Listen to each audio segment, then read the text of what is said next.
Hello friends, PDW के एक नए एपिसोड में आप लोगों का स्वागत है। दोस्तों, 3-4 अप्रैल को बैंकॉक में बिम्स्टेक की समिट होने जा रही है और उसमें प्राइम मिनिस्टर मोदी की मुलाकात जो बांग्लादेश के चीफ एडवाइज़र मोहम्मद यूनुस से भी हुई और इसीलिए बांग्लादेश की तरफ से एक फॉर्मल रिक्वेस्ट भी आया है कि दोनों ही लीडर्स के बीच एक मीटिंग हो। लेकिन हमें नहीं लगता कि ये मीटिंग संभव है, क्योंकि अभी भी अगर आप देखें तो इंडिया और बांग्लादेश के रिलेशन में कोई खास इम्प्रूवमेंट नहीं हुआ। In fact it has gone down from bad to worse, क्योंकि बांग्लादेश के साइड से अगर देखें तो it has not taken any serious attempts to address Indian concern, क्योंकि इंडिया का एक कंसिस्टेंट पोजीशन तो अब देखें कि माइनॉरिटीज़ के ऊपर हुआ, क्योंकि अभी भी जो एमईए के स्पोक्स पर्सन ने इस इशू को उठाया कि भाई the interior government has not tackled the attacks on minorities in a proper और it has not effectively address. और इसीलिए आप देखिए कि इस बात को जब अभी जो यूएस नेशनल इंटेलिजेंस के डायरेक्टर तुलसी गवार्ड की विजिट हुई अभी रैसना डायलॉग के अवसर पर, तो उन्होंने भी इस बात को रेज किया और in fact she also raise concern over the persecution of religious minorities in Bangladesh, as well as the rise of Islamic terrorism और Islamist extremism in that state। तो इंडिया का भी एक कंसिस्टेंट रहा है कि भाई, और अगर आप देखें तो इंडियन साइड से इस इशू को डिफरेंट लेवल पर भी उठाया गया। लास्ट दिसंबर में जब फॉरेन सेक्रेटरी विक्रम मिस्री की विजिट ढाका हुई थी तो उन्होंने भी इस बात को उठाया और उस समय इनफैक्ट बांग्लादेशी साइड ने एक्सेप्ट किया कि there have been some attacks और and those attacks are being investigated by the police. लेकिन वहाँ भी वो इस बात को इनफैक्ट कहने की खुल करके एक्सेप्ट नहीं करते। वो इसमें एक पॉलिटिकल डायमेंशन कर देंगे कि भाई अटैक्स हुआ है लेकिन most of them are political in nature. इसीलिए और अभी जो कहने की बांग्लादेश यानी बॉर्डर गार्ड बांग्लादेश, उसके भी जो डायरेक्टर जनरल की मीटिंग न्यू दिल्ली में बीएसएफ के डायरेक्टर्स से हुई, तो वहाँ भी उस ओकेजन पर भी उन्होंने इस बात को एक्सेप्ट नहीं किया।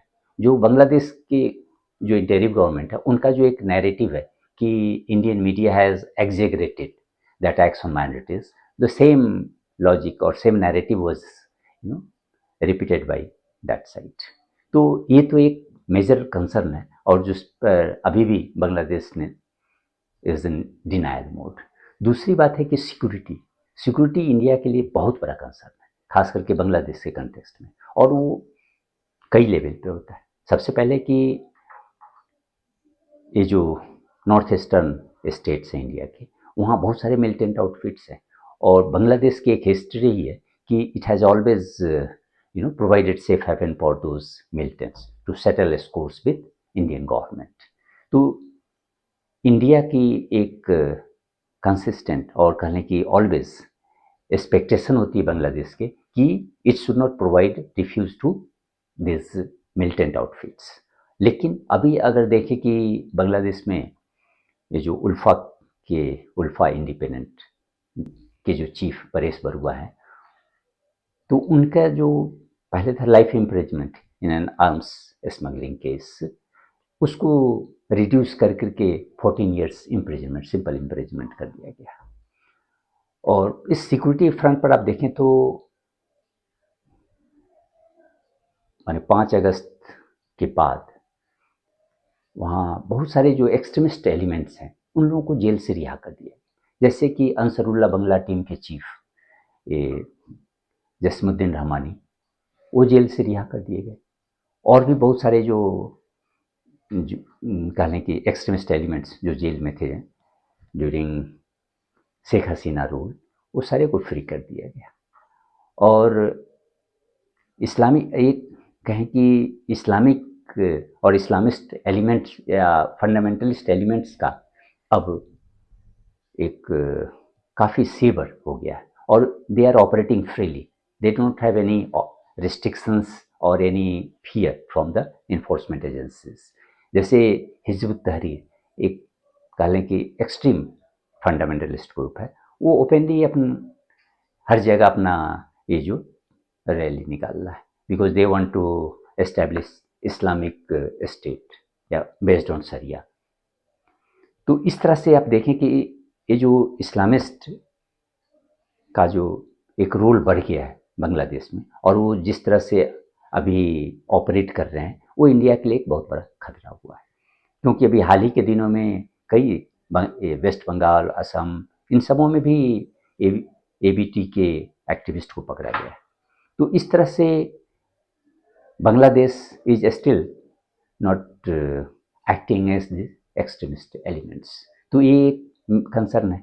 लेकिन सबसे ज़्यादा जो अभी कहने की बांग्लादेश जो इंडिया के इंटरेस्ट के अगेंस्ट में काम कर रहा है वो है growing nexus between Bangladesh and Pakistan army. क्योंकि अभी जनवरी में ये बांग्लादेश की जो एक army delegation led by Faizul Rahman वो वहाँ विजिट किए थे और उस विजिट के दौरान ये जो दोनों साइड की जो मीटिंग हुई और इनफैक्ट उसमें जो पाकिस्तान की तरफ से जो रीड आउट आया उसमें भी इंडिया को नाम तो नहीं लिया गया लेकिन they had clear pointed towards India कि they wanted to work together to deal with any hegemonic और other threats in the region. तो इस तरह से देखें कि और इवन आईएसआई एक पाकिस्तानी डेलीगेशन हुआ था जिसमें कि सारे जो कई सीनियर आईएसआई ऑफिसर्स भी मौजूद थे. तो इस तरह से आप देखें कि बांग्लादेश कंसिस्टेंटली इंडियन इंटरेस्ट को डैमेज कर रहा है लेकिन still they want good relation और they are expecting favours from India. तो इसीलिए हमें नहीं लगता कि ये संभव है कि भाई मीटिंग मोहम्मद यूनुस और मोदी के बीच हो पाएगी on the sidelines of BIMSTEC summit. Of course Bangladesh too has its own concern इसलिए कि वो एक एक्सट्रेडिशन रिक्वेस्ट भी प्राइम मिनिस्टर शेख हसीना के लिए भेजे हैं but Indian government is still sitting on it has not responded to that extradition request. उसके अलावा एक आने क्रॉस जो रिवर है मैंने क्रॉस बॉर्डर रिवर्स जो मूव कर रहे हैं जैसे तिस्ता है या पद्मा है और भी बहुत सारे हैं यदि तो उसके वाटर शेयरिंग पर भी वो लोग को ग्रीवांसेस हैं. उसी तरह ये जो बॉर्डर फेंसिंग है उससे रिलेटेड है. और हाल के दिनों में एक और एडिशनल जो प्रॉब्लम हो भर के आ गया है कि India has drastically reduced the number of visas for medical patients.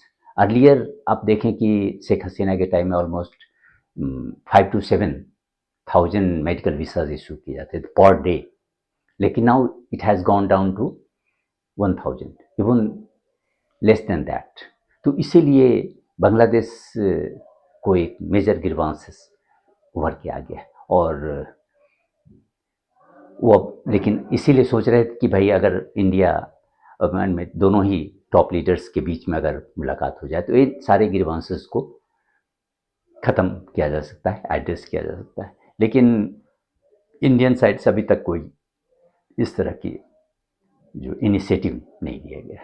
और मे बी अगर आप देखें कि पहले भी लास्ट सितंबर भी यूएन जनरल असेंबली के जो सेशन हो रहा था उस समय भी बांग्लादेश ने रिक्वेस्ट किया था कि भाई प्राइम मिनिस्टर मोदी और यूनुस के बीच एक मीटिंग हो लेकिन उस समय भी संभव नहीं हुआ क्योंकि उस समय तो एक शेड्यूलिंग का भी प्रॉब्लम था plus prime minister Modi UN general assembly को एड्रेस नहीं गए थे जबकि वो यूएस में थे उस टाइम में but he was not participating in that even.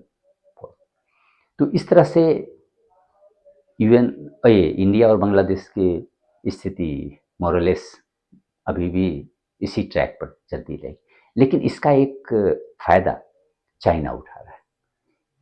अगर आप देखें कि चाइना की तरफ से चाइना जो और कह लें कि वो उनके को हमेशा ये फील हो रहा था कि भाई जो शेख हसीना गवर्नमेंट है वो प्रो इंडिया है। इसलिए जैसे ही शेख हसीना की गवर्नमेंट गिरी, उसके बाद चाइनीज एम्बेसडर याओ वेन वो हाइपर एक्टिव हो गए, और इनफैक्ट वो स्टूडेंट लीडर से मिले। इवन जो मेजर पॉलिटिकल पार्टी है जमात इस्लामी या बांग्लादेश नेशनल पार्टी, उनके टॉप लीडर से भी उनका इंटरेक्शन हुआ। गवर्नमेंट में जो सीनियर की मेंबर्स हैं इंटरिम गवर्नमेंट के, उन लोगों के साथ भी ये एम्बेसडर, चाइनीज एम्बेसडर की मीटिंग हुई। तो इस तरह से उन्होंने just after the departure of Sheikh Hasina, China has stepped up its interaction with the key figures in Bangladesh, ताकि उनको लग रहा है कि भाई ये बहुत बड़ी अपॉर्चुनिटी है, ये दोनों ही चाइना और बांग्लादेश के बीच के रिलेशन को स्ट्रेंथन करने के लिए। क्योंकि इकोनॉमिकली आप देखें तो चाइना ऑलरेडी बांग्लादेश का लार्जेस्ट ट्रेडिंग पार्टनर है। लास्ट ईयर इन 2024 उनका जो बायलैटरल ट्रेड था वो $24 बिलियन के था। लेकिन ये दूसरी बात है कि भाई उसमें चाइनीज जो एक्सपोर्ट है वो ऑलमोस्ट $23 बिलियन, जो बांग्लादेश का जो एक्सपोर्ट हुआ नेग्लिजिबल है। तो लेकिन अभी ये जो बांग्लादेश का जो कंसर्न है, और इवन बांग्लादेश की जो इंटरिम गवर्नमेंट है, उनका फोकस उस पर नहीं है। क्योंकि अब वो देख रहे हैं कि भाई पहले तो था कि जब बाइडेन एडमिनिस्ट्रेशन के टाइम में यूएस गवर्नमेंट को काफ़ी सपोर्ट मिलती है यूएस से और इवन अदर यूरोपियन कंट्रीज से भी, लेकिन ट्रंप के आने के बाद स्थिति बिल्कुल बदल गई। जैसे कि आप देख ही रहे हैं कि भाई ये तुलसी गबर्ड जो डायरेक्टर नेशनल इंटेलिजेंस, उन्होंने किस तरह से बांग्लादेश को क्रिटिसाइज किया माइनॉरिटीज़ के मुद्दे पर और इवन इस्लामिस्ट एक्सट्रीमिज्म के इशू पर। तो अभी जो है वो बांग्लादेश को लग रहा है कि भाई कहीं ना कहीं से हमें एक सपोर्ट मिले, और इसीलिए जो 26 से 29 मार्च को मोहम्मद यूनुस की विजिट बीजिंग हो रही है, तो उसमें उनका एक मेजर टारगेट होगा कि भाई चाइना हमें डिप्लोमेटिकली सपोर्ट करे, ताकि ये जो हमारे अगेंस्ट में इंडिया या अदर कंट्रीज से जो प्रेशर आ रहा है, डिप्लोमेटिक प्रेशर, उसको हम झेल सके। और इनफैक्ट चाइना का भी इसमें इंटरेस्ट होगा ये कि हम अपने इशू को और अपने जो टाइज हैं इनके साथ काफ़ी स्ट्रेंथन करें। इसलिए जब अगर आप उनके शेड्यूल को देखें तो 27 मार्च वो हैनान प्रोविंस में एक बोआओ फोरम फॉर एशिया है, उसके ओपनिंग सेशन को एड्रेस करेंगे। एंड नेक्स्ट डे 28 को उनकी मीटिंग प्रेसिडेंट शी जिनपिंग से हो रही है, और फिर packing same day packing university, वहाँ उनको डॉक्टरेट से भी सम्मानित किया जाएगा। तो इस तरह से जो चाइना है वो जहाँ तक ऑप्टिक्स की बात है उसमें तो काफ़ी आगे है। वो ये नहीं फील होने देगा कि भाई देर इज़ एनी इंडिफरेंस, और इवन उतना माने Chinese side is not giving the full honour to the chief adviser of Bangladesh Mohammad Yunus. तो ये सब नहीं हो पाएगा। लेकिन एक्चुअल में अगर आप देखें कि सब्सटेंटिव लेवल पे, I don't think China will go much head. They will provide all the courtesy, they will speak all the good, or they will make all good noises about Bangladesh and China ties, everything. But even they may go ahead and sign various agreements. लेकिन जहाँ तक concrete outcome की बात है, they know कि भाई ये तो इंटरिम गवर्नमेंट है और इससे हम कोई खास उम्मीद नहीं कर सकते। जो भी इसके बाद गवर्नमेंट बनती है आफ्टर इलेक्शन, की इलेक्शन तो दिसंबर में होने वाला है, तो उसके बाद जो इलेक्टेड गवर्नमेंट आती है उनके साथ जो कमिटमेंट करने का कोई मतलब होता है। अगर ये इंटरिम गवर्नमेंट के साथ तो जस्ट एक तो इनके पास ये इलेक्टेड गवर्नमेंट नहीं है, और इनके पास ये अगर कुछ प्रॉमिस भी करते हैं तो there is no guarantee that the new government will implement them. तो इसलिए बेटर है कि वो भी अपना चाहेगा कि सारा कार्ड हम ओपन नहीं करें, और जो भी मेजर अगर कमिटमेंट्स हमें बांग्लादेश को करना पड़ा होगा तो वो हम इलेक्टेड गवर्नमेंट के साथ करें, न कि इंटरिम गवर्नमेंट के साथ। ऑफ कोर्स ये बांग्लादेश की तरफ से तो यूनुस मोहम्मद यूनुस की उम्मीद ये, और इनफैक्ट इनकी पूरी कोशिश होगी कि हम चाइना विजिट को हाईली सक्सेसफुल और कह लें कि सब्सटेंटिव विजिट के तौर पर प्रोजेक्ट करें।